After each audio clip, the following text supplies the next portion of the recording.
Hey there, Jeff Manchester, Manchester Music, welcome. In this series, I'm going over reverb algorithms and helping you understand which is which and hopefully correcting the record about some of the best and worst ways to use these different algorithms. And today, we're talking about plate reverb. Now, a plate reverb simulates the sound of a large metal plate reverberating with transducers attached. Plate reverbs sound incredible on snare drums or percussion, but they also sound great on horns, synth pads, and more. People especially love to use plate reverbs on vocals thanks to the quick response of the reverb and the way it handles late reflections. A word of warning here, plates don't sound anything like chamber or hall. They sound really artificial in terms of realism. If you're using them to simulate a real-world space, don't. It'll sound really bad. A couple plugin manufacturers that make some great plates. Denise Audio makes an awesome plate. UAD does as well. Isotope's Exponential Audio, they make great plates, so that means Neoverb has a plate in there, which is great. Anyway, let's actually dig into some real-world examples of how and when to use plate reverb. Okay, so now we find ourselves with the next reverb algorithm, plate. As I mentioned in the beginning of the video, plate is one of the most versatile reverb algorithms around, but it's also super alien. So you have to be careful what you put it on because as humans, we have a hard time contextualizing the reverb sound because it doesn't sound like any room that we've ever been in or any hall or chamber. So just be mindful of that. But its real strength, I think, is its ability to be put on anything and really bring a lot of life to it. So to tee this up here, I have a number of reverb plugins on the plate bus, or plate aux, I should say, that sound really amazing. The first off is an old favorite, Exponential Audio's Symphony, and you can see I have plate and large plate here. Okay, we have another one which has become a pretty new favorite of a lot of people. It's Perfect Plate by Denise Audio. It also sounds wonderful. And another fan favorite down below, Valhalla plate, which sounds great too. Now, curiously, Reverb, which is the factory one from Logic, does not have, at least at first glance here, a plate. It's got vocal hall, bloomy area. I'm not sure if these are modeled after a plate or not, but at a glance here, we're seeing everything but plate. So don't worry though, there's other Logic reverbs in here that are not Reverb that have plates, but I just thought it was interesting that they didn't, and I wanted to call it out. The first one I want to start with is actually Denise Audio. And you'll notice that for this simple vocal plate preset that they have, we have a notch out of the middle here with this EQ and a bit of a bump here. I want to say that one thing that I run into a lot with plate reverbs and you should look out for is not a loss of intelligibility, but you'll want to manage the intelligibility of the vocal, especially in the mid-range, with some kind of notching out here. This is very standard, very kind of Beatlesy. They would high pass, low pass the EQ and add some kind of notch right here in the low mids. And this just adds intelligibility back in and prevents that part of the signal from getting doused with reverb. And I find this is a very standard thing that I tend to do across plate reverbs when I'm dealing with vocals.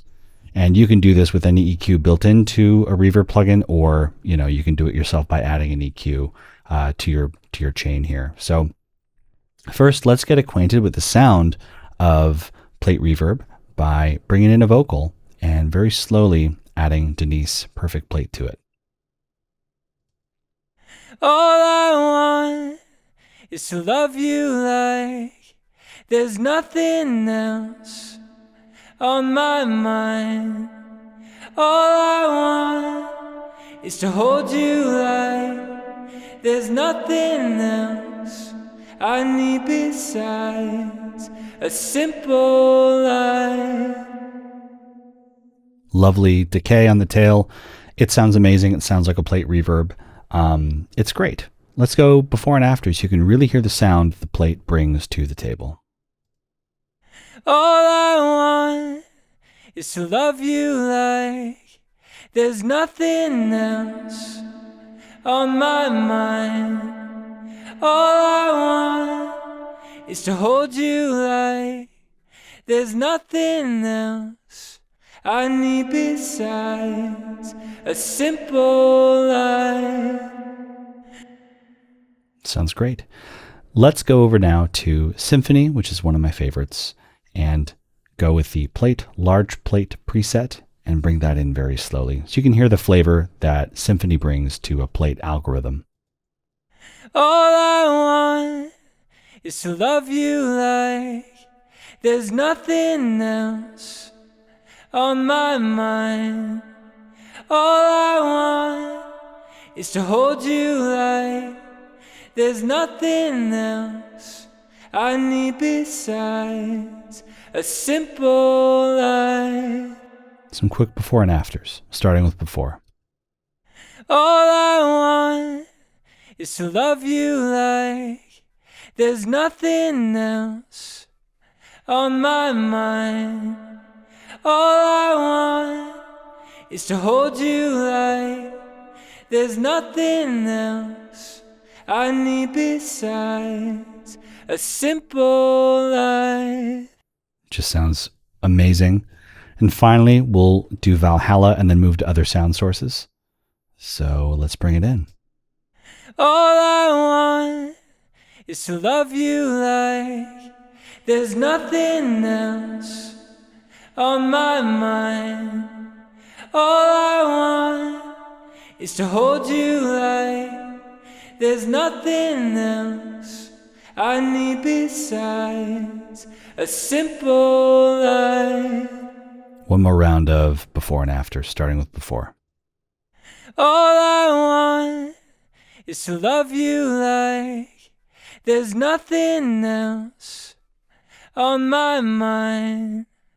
All I want is to hold you like there's nothing else I need besides a...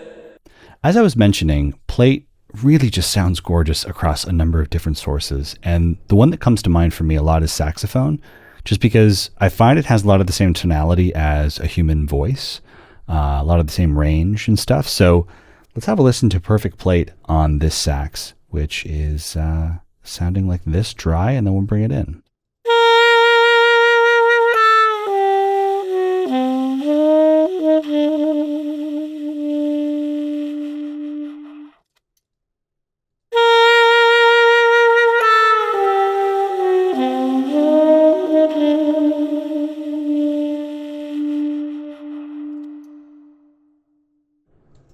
Before.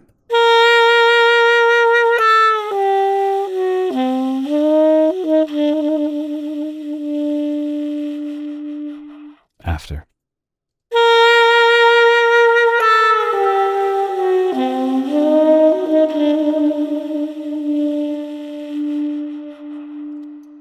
Just gorgeous. Now, one thing I also want to tell you about with plates that I tend to do a lot, but this goes too for any reverb, is try to add something to control the body of the audio once reverb goes on. I find that reverb tends to have, in many ways, a doubling effect on the sound source.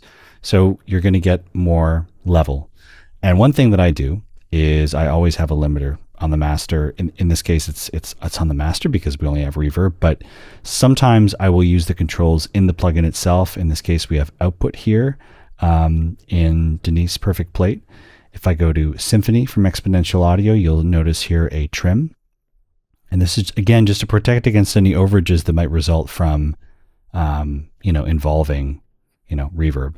And the same thing here with, Valhalla. Actually, it gets a bit tricky because we can't control gain as much here, but you might just want to do something to gain stage on your own with a limiter right after Valhalla or something like that, just to kind of manage the loudness, because I find it always does really bring things up in a very big noticeable way. So just be aware of that. And if you're wondering, hey, I'm doing all that stuff, nothing's changing, it could be that you just don't have the mix parameter all the way to 100% and some of the dry signal is getting in, and that's causing level to complicate your kind of gain staging overall.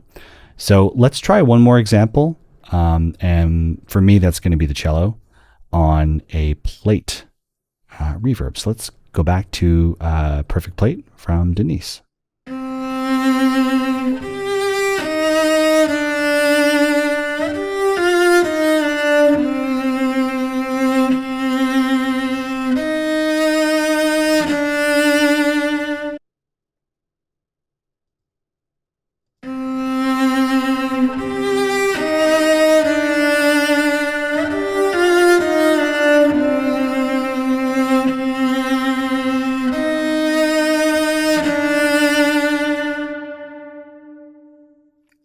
Awesome. It doesn't decay very elegantly, or it doesn't decay in the same way that a hall or a chamber would, because, they've modeled those spaces to be kind of real. But the decay is still lovely. And I think also it's the fact that this sample itself kind of cuts off and chokes pretty early. So I think that'll do it for the driving portion. Be mindful of your gain staging, use a limiter, use something within the plugin to control loudness, and also be mindful of this mid-range issue that I've noted. Some plugins will offer you a lot of flexibility on the EQ side to control how much of the frequency profile is included or, uninvited from that reverb tail. So please take advantage of those, those different controls. And again, Plate is awesome, but it's not very real sounding, and that can be an issue for some people who want that reality, in their overall mix. Great. Thanks so much for watching. If you want to see the other video that I did on this series, I think we started with chamber. Head to the video link right now and you can watch that. And in the next one, we'll talk about hall reverbs, how and when to use those two.